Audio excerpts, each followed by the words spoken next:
Hi everyone, P block elements हम लोग कर रहे थे। ग्रुप 13 एलिमेंट्स बोरेक्स के बारे में देख रहे थे और लास्ट क्लास में हम लोग बोरेक्स बीड टेस्ट को जो है काफ़ी डिटेल में एक्सप्लेन करा था। थोड़ा सा उसको हम रिवाइज करवाते हैं।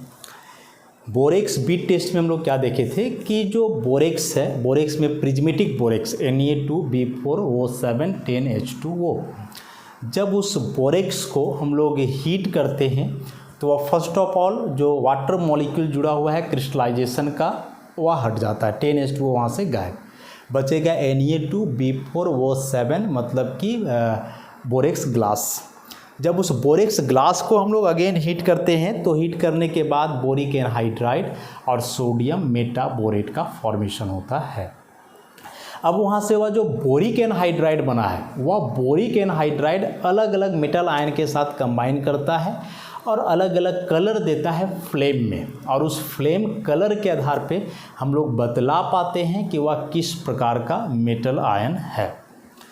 प्रैक्टिकल का प्रोसीजर ऐसे था कि फर्स्ट ऑफ ऑल हम लोग प्लैटिनम वायर ले रहे थे, प्लैटिनम वायर को मोड़ करके किनारे में उसका लूप बना रहे थे, वहाँ उस बोरेक्स का छोटा सा टुकड़ा को अटका रहे थे।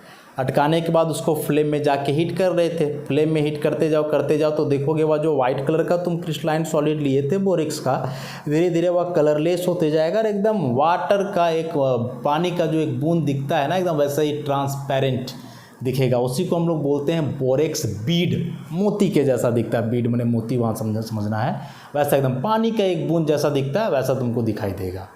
और वही हॉट बीड को फिर क्या करते थे कि जिस सॉल्ट के बारे में पता करना है कि कौन सा मेटल आयन है, जा करके उसमें हम लोग उसको छुआ दिए, टच करवा दिए, तो सॉल्ट का कुछ पार्टिकल उसमें अटक जाएगा। अटका करके वापस उसको लाएंगे और सबसे पहले फ्लेम का आउटर जोन में उसको हीट करेंगे, जो कि ऑक्सीडाइजिंग फ्लेम कहलाएगा। उसमें ऑक्सीजन ज़्यादा होगा तो क्या करेगा, वो ऑक्सीडाइजिंग फ्लेम में आएगा तो सबसे पहले वहाँ जो उसमें बीड में बना था मेटाबोरेट या बोरिक एनहाइड्राइड, उसके साथ उस सॉल्ट का मेटल केटायन कंबाइन करेगा, मेटाबोरेट वगैरह बनाएगा, एक स्पेसिफिक कलर देगा। बाद में उसी को हम लोग प्लैटिनम वायर को एकदम अंदर फ्लेम में ले जाएंगे, रिड्यूसिंग फ्लेम में। रिड्यूसिंग फ्लेम मतलब कि वहाँ कार्बन होगा और वह कार्बन क्या करेगा कि उस मेटल आयन को रिड्यूस करेगा। +2 में +1 में लाएगा, फिर 0 में लाएगा, +3 में तो +2 में लाएगा, 0 में लाएगा। ऐसे रिड्यूसिंग फ्लेम उसका नाम इसलिए क्योंकि उसको रिड्यूस करता है मेटल केटायन को। और जैसे ही उसका रिडक्शन होते जाएगा, ऑक्सीडेशन स्टेट चेंज करते जाएगा, कलर में भी थोड़ा थोड़ा वेरिएशन आते जाएगा, और उस कलर के आधार पे ही हम लोग बता पाते हैं कि उसमें कौन सा मेटल आयन है। अब बोलोगे कि यार रिड्यूसिंग और ऑक्सीडाइजिंग फ्लेम वाला बात हम लोग को नहीं समझ में आ रहा है। ठीक है, नहीं समझ में आ रहा है। जो हम लोग गैस जलाते हैं, LPG गैस जिससे खाना वगैरह बनाते हैं, लैब में भी वही गैस होता है। बेसिकली है क्या, हाइड्रोकार्बन है, प्रोपेन, ब्यूटेन, प्रोपीन, इस टाइप का उसमें कंपाउंड होता है।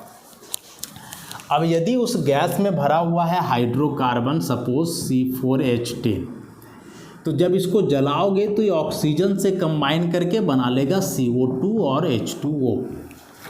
ऐसा तो CO2 H2O दोनों गैसियस फॉर्म में है, उड़ जाएंगे वहाँ से, पता ही नहीं चलेगा तुमको। कलर जैसे जलता है वैसे ही जलेगा वहाँ से, और ये सारे जो है CO2 और H2O गैसियस फॉर्म में है तो वे उड़ जाएंगे वहाँ से। लेकिन यदि यह ऑक्सीजन काफ़ी लिमिटेड हो, काफ़ी कम हो या नहीं के बराबर हो, तो इसका कंप्लीट कंबशन नहीं होता है, इनकम्प्लीट कंबशन होगा। और जब इनकम्प्लीट कंबशन होगा तो क्या होगा यहाँ कि यह जो कार्बन है CO2 में नहीं बदल पाएगा, बल्कि कार्बन के फॉर्म में रहेगा, और यही कार्बन जा कर के रिलीज होता है किससे, रिड्यूसिंग फ्लेम से। तो रिड्यूसिंग फ्लेम मतलब उसमें ऑक्सीजन की कमी है और ऑक्सीजन कम है, इसलिए वहाँ जो हाइड्रोकार्बन था, कार्बन हाइड्रोजन, उसका कंप्लीट कंबशन नहीं हुआ।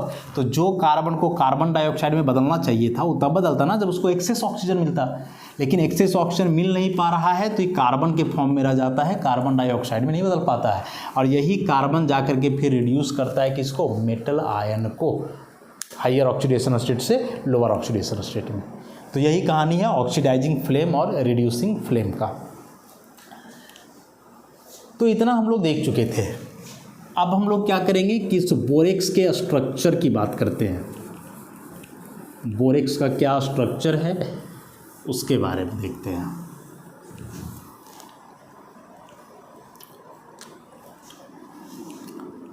Structure of borax, prismatic borax, borax मतलब प्रिज्मेटिक बोरेक्स समझना है। क्या फॉर्मूला था? Na2P4O7 10H2 borax. अब यह जो वाटर के 10 मॉलिक्यूल्स जुड़े हुए हैं क्रिस्टलाइजेशन वाले,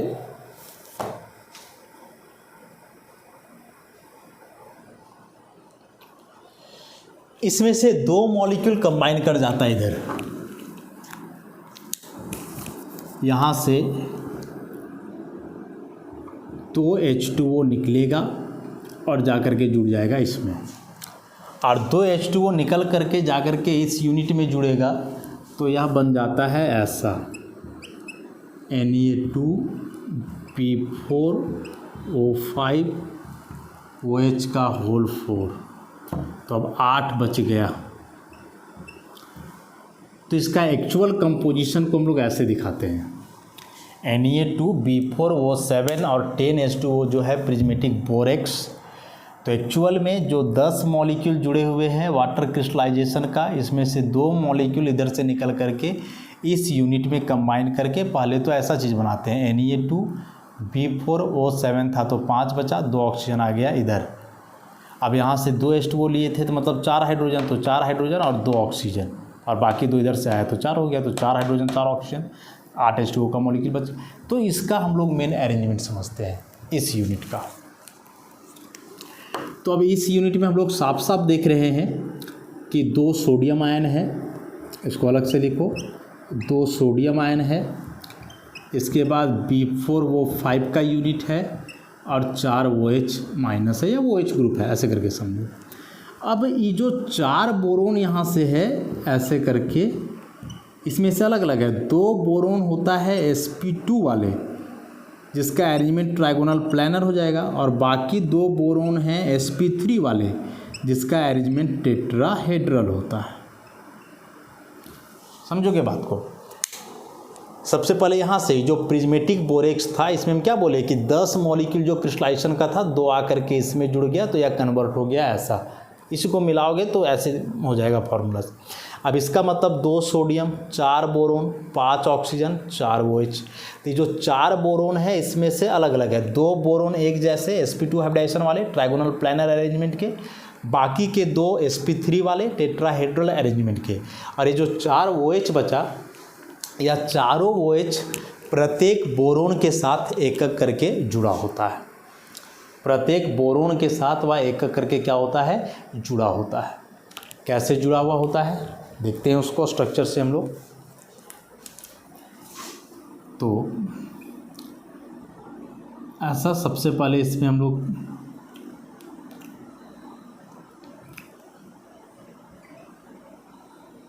ऐसे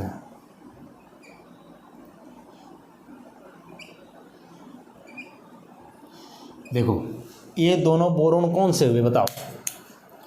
टेट्राहेड्रल बोरोन हुए ना दोनों, ये दोनों टेट्राहेड्रल बोरोन हो गए, sp3 sp3, दोनों टेट्राहेड्रल वाले।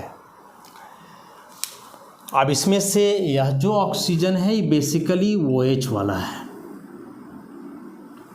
हाँ, 4 OH हम लोग देखे थे ना, 5 ऑक्सीजन था है, OH तो 4 था, तो 2 OH हो गया। ऑक्सीजन कितना हुआ है? 1 2 3 4 5 के 5 ऑक्सीजन आ गए। बोरोन 4 था, उसमें से 2 आए, 2 बोरोन और, तो ऐसा यहाँ OH, वैसे एक इधर से ऐसा। तो अब ज़रा इन दोनों बोरोन की कहानी देखो, तो sp2 हो जाएगा ना। अरेंजमेंट को समझो ना, बड़ा आसान सा चीज़ है। इस यूनिट के अरेंजमेंट को देखो, क्या नहीं है ट्राइगोनल प्लानर? है ऐसा। तो sp2 के लिए तो वही अरेंजमेंट होता है जो दिख रहा है ऐसा। वैसे यहाँ भी देखोगे तो वही अरेंजमेंट दिखेगा, ट्राइगोनल प्लानर वाला दोनों। और इसी प्रकार से बाकी जो 2 बच गए, ये दोनों का टेट्राहेड्रल अरेंजमेंट है। इन दोनों का देखो मिलाओगे तो एक टेट्राहेड्रॉन बनेगा ऐसे। समझ रहे हो स्ट्रक्चर को? तो एग्जाम में देखो ऐसे ही तोड़ के बताया, इसलिए एग्जाम में कई प्रकार के क्वेश्चंस पूछे जा सकते हैं इससे। कई प्रकार के मतलब कि कई प्रकार के क्वेश्चन आ सकते हैं। कैसे आ सकते हैं? तो सबसे पहला भाई तो यही पूछ देगा कि जो बोरेक्स है वह स्ट्रक्चरली किस प्रकार से एग्जिस्ट करता है, मतलब उसका स्ट्रक्चरल फार्मूला लिखना चाहे तो कैसे। तो स्ट्रक्चरल फार्मूला ऐसे नहीं लिखाएगा, ऐसे लिखाएगा, क्योंकि स्ट्रक्चर में तो इस फार्मूला के अनुसार एग्जिस्ट कर रहा है, ऐसे थोड़े कर रहा है। Na2B4O7 10H2O कहाँ वो सब दिख रहा है? नहीं दिख रहा है। तो स्ट्रक्चरल फार्मूला बोरेक्स का ऐसा हुआ, Na2, अभी सोडियम का है उसको हम नहीं दिखाए अभी तक, B4O5OH अभी तक इतना दिखाए हम, केवल मात्र इतना में 4 बोरोन दिखला दिए, 5 ऑक्सीजन भी आ गया, 4 OH भी आ गया। फिर उसमें बताया 4 बोरोन में भाई 2 हैं sp2 ट्राइगोनल प्लानर वाले, दिख रहा है अपोजिट साइड वाला, और बाकी 2 बोरोन जो है sp3 टेट्राहेड्रल टॉप बॉटम वाला ऐसे। अभी 2 बोरोन, सोडियम कहाँ जाएगा सो देखो, तो बोरोन का वैलेंसी तो हम लोग जानते हैं ना 3 है, और बोरोन का वैलेंसी 3 है, इसका मतलब कि बोरोन 3 बॉन्ड बनाएगा। तो उस हिसाब से यदि तुम देखोगे तो ये जो लेफ्ट राइट वाले हैं sp2 वाले, ये 3-3 बॉन्ड बना रहे हैं, एक ऐसे और एक यहाँ वाला ऐसे। लेकिन इन दोनों बोरोन को देखोगे ऊपर नीचे जो हैं ऐसे, तो ये तो 4 बना रहे हैं। ज़रा गौर से देखो, वो हम डार्क कर रहे हैं, ये तो 4 बना रहे हैं। अब इस अरेंजमेंट को हटा देते हैं।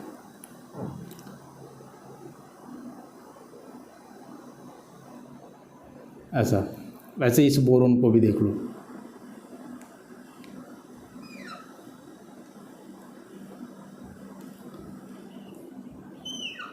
ऐसा। तो ये कैसे पॉसिबल है? बोरोन का यदि 3 वैलेंस इलेक्ट्रॉन है तो 4 बॉन्ड बना रहा है, इसका सिंपल सा मतलब हुआ कि यह 1 इलेक्ट्रॉन एक्स्ट्रा लिया होगा। नहीं, सिंपल सा मतलब उसका हुआ कि वह एक एक्स्ट्रा इलेक्ट्रॉन को लिया होगा, और जब एक्स्ट्रा इलेक्ट्रॉन लिया होगा तो इसका मतलब तो यही होता है कि बोरोन के पास माइनस चार्ज होगा ऐसे। और यदि इस बोरोन के पास माइनस है तो इस माइनस को न्यूट्रलाइज करने के लिए बगल में Na+ होगा। अब यही Na+ के अगल बगल बाकी 8 H2O के मॉलिक्यूल्स होंगे, 4 यहाँ हो जाएंगे और 4 यहाँ हो जाएंगे ऐसे। भाई अभी ऐसे हो गया ना, Na+ यहाँ B- से जुड़ गया। अब इसी के प्लस को मैनेज करने के लिए इसके अगल बगल H2O के मॉलिक्यूल ऐसे करके जुड़े होंगे, ऐसे करके ऐसा। तो 4 इसके पास जुड़ गए, 4 ऊपर में जुड़ गए, हो गया टोटल 8। उसके बाद इसमें अब और क्या क्या गिनने लायक चीज़ है? तो गिनने लायक चीज़ है कि total boron oxygen boron bond कितने हैं। आता है एग्जाम में कि बोरेक्स में BOB बॉन्ड कितने हैं। Boron oxygen boron 1 bond, boron oxygen boron 2, boron oxygen boron 3, 4 और एक यहाँ से 5। देख रहे हो? ऐसे तो किनारे किनारे से चलो ना, एक यहाँ हुआ, 2, 3, 4 और एक ऐसे आए 5। तो ये boron oxygen boron bonds total कितने हैं? 5 हैं इसमें। उसके अलावे और क्या पूछ सकता है कि क्या इसमें बोरोन बोरोन के बीच का कोई डायरेक्ट बॉन्ड है? तो नहीं है। और स्ट्रक्चर में देख लो, बोरोन बोरोन के बीच डायरेक्ट बॉन्ड कहीं कोई दिख रहा है क्या? नहीं दिख रहा है। बोरोन ऑक्सीजन बोरोन बॉन्ड है, ब्रिज टाइप का है, डायरेक्ट बोरोन बोरोन का कोई बॉन्ड नहीं है। उसके अलावे तो इधर से हम लोग देख ही लिए कि क्या क्या कहानी है। sp2 वाले कितना, sp3 वाले कितना, और sp2 के आधार पे ट्राइगोनल प्लानर अरेंजमेंट बता दिए, sp3 के आधार पे टेट्राहेड्रल भी बता दिए। 2 सोडियम कहाँ कहाँ है बतला दिए, और जो यहाँ 8 H2O का मॉलिक्यूल था कहाँ, वो भी बता दिए। अब तुम चाहोगे कि भाई इस स्ट्रक्चर को हम इसमें खोजें तो नहीं मिलेगा, 10 H2O का मॉलिक्यूल कहीं नहीं दिखेगा। तो ये तो बताया कि 10 में से 2 यहाँ पहले जुड़ करके इसका फॉर्मेशन करता है, तब इसको स्ट्रक्चरली हम लोग रिप्रेजेंट करते हैं। So the structure formula of borax is this one. याद रखोगे याद रखने में थोड़ा मुश्किल होगा, तो याद यही रखना है Na2B4O7 10H2O, ये आसान है। इसी को अब क्या करना कि ऐसे 2 वाटर का मॉलिक्यूल मिला देना। तो 2 वाटर का मॉलिक्यूल मिलाने का मतलब 4 हाइड्रोजन और 2 ऑक्सीजन, यही मिलाएंगे। मिलाना फिर इसको कि Na2 जैसे वैसे रहेगा, B4 रहेगा, O5 हो जाता है, और फिर टोटल OH का होल 4 हो जाता है। थोड़ा सा रटना होगा। और इसको तो फिर यहाँ दिखाना बड़ा आसान था। कैसे बनाए थे शुरू में, दोनों टेट्राहेड्रल वाला बना दिए, 5 ऑक्सीजन तो यहीं आ गया था टेट्राहेड्रल अरेंजमेंट में, बाकी बाद अगल बगल 2 बोरोन OH के साथ। बढ़िया सा स्ट्रक्चर था। Very very important. Objective subjective कई प्रकार के क्वेश्चंस पूछे जा सकते हैं इस टॉपिक से, तो हम लोग को बिल्कुल भी नहीं घबराना है। जैसे कुछ क्वेश्चंस हम लोग करते हैं,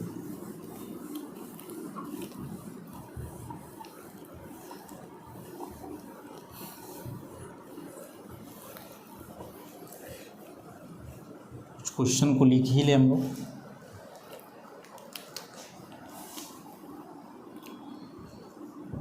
the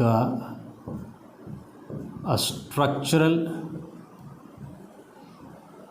composition of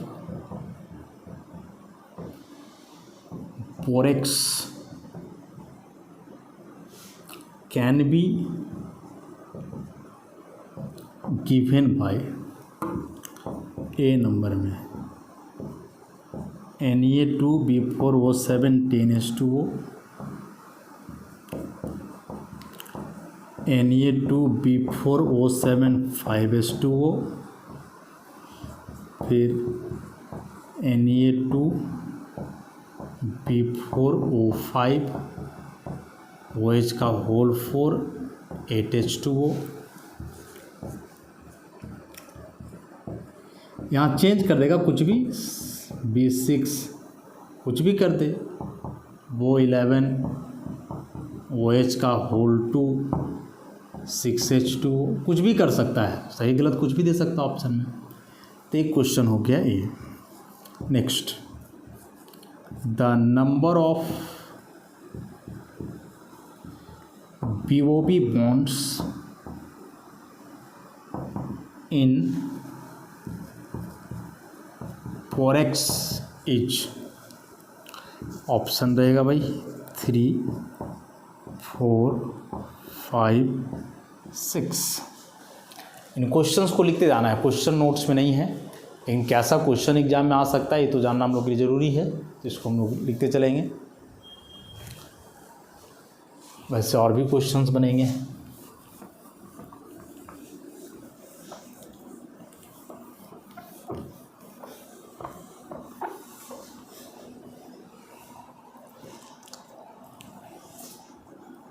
In borax, the hybridization state of boron is, option में रहेगा sp2 2 boron, sp3 2 boron, sp3 4 boron, sp2 4 boron, sp2 1 boron, sp3 3 boron, ऐसे।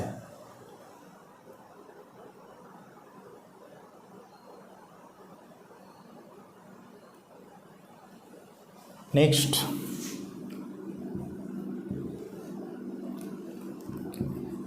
The number of OH group पर boron atom in borax is, option होगा 1 2 3 4, ऐसे। अभी अभी structure हम लोग देखे हैं, और स्ट्रक्चर अभी देखें तो इन 4 प्रश्नों का उत्तर देने में तो कोई हिचकिचाहट नहीं होना चाहिए, काफ़ी आसानी से इसको हम लोग एक्सप्लेन कर सकते हैं। अच्छा, एक क्वेश्चन और लिखा जा सकता है,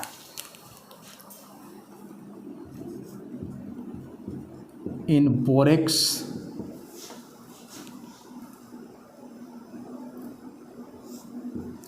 option A all the boron atoms are neutral,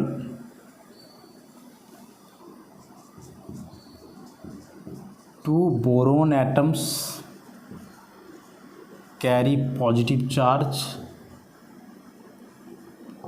C,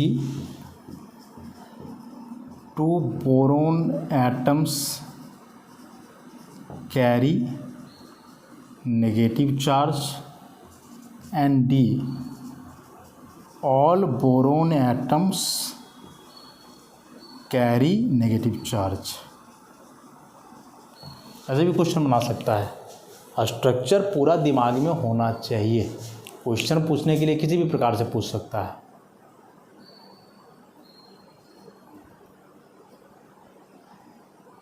तो करते हैं अब क्वेश्चन को एक एक करके हम लोग।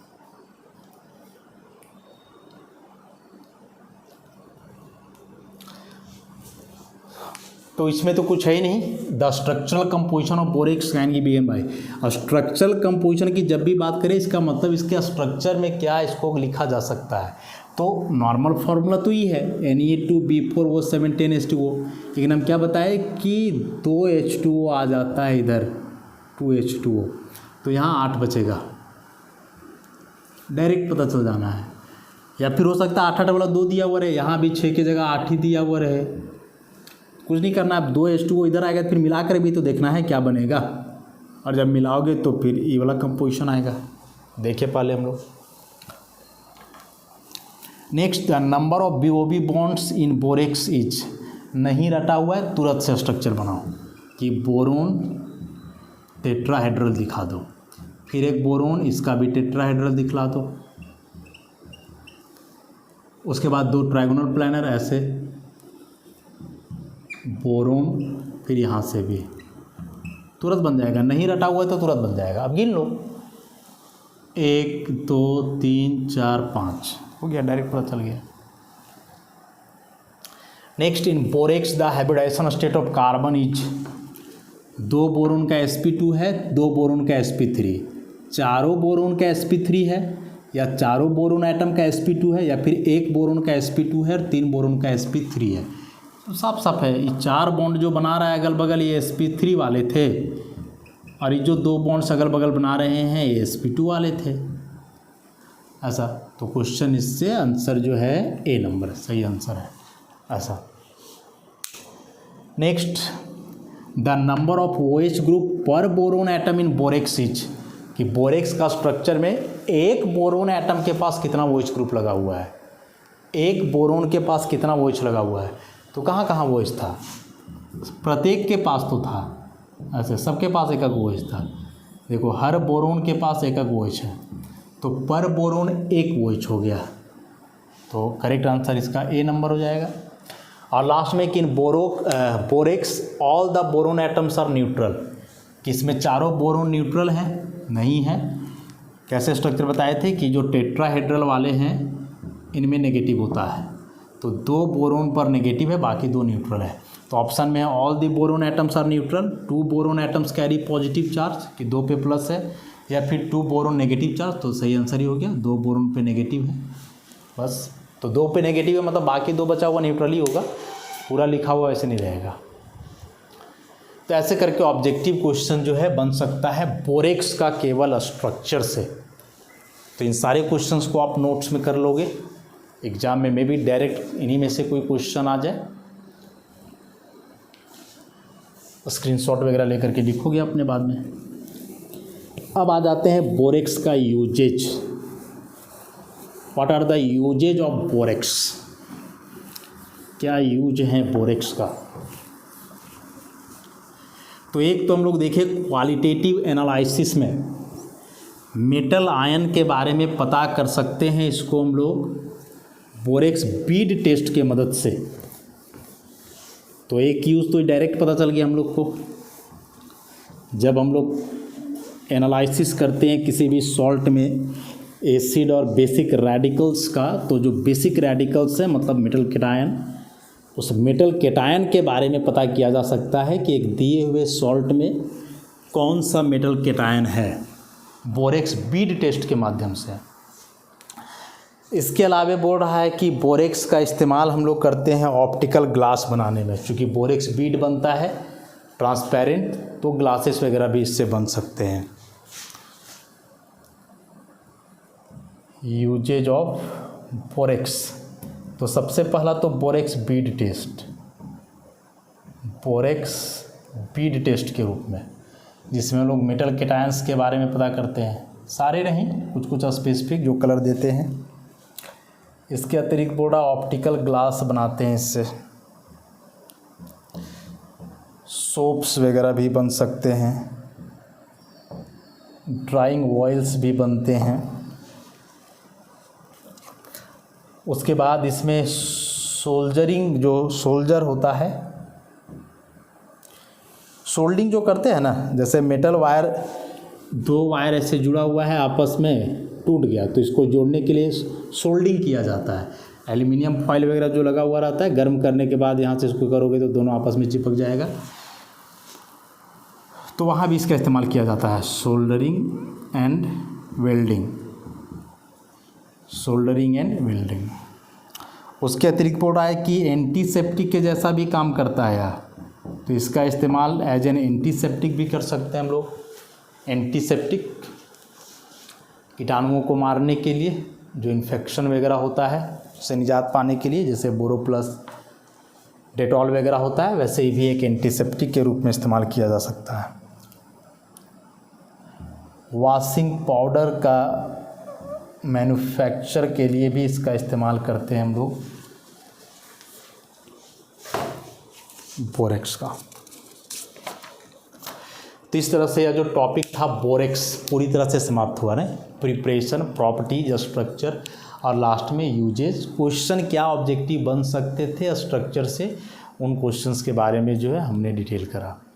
तो नेक्स्ट लेक्चर में फिर जो नेक्स्ट कंपाउंड है बोरोन का, डाइबोरेन, और उसके बाद फिर बोरोन हेलाइड से बच जाएगा। तो इन टॉपिक्स को आगे के लेक्चर से हम लोग करते हैं। आज के लिए इतना ही, धन्यवाद।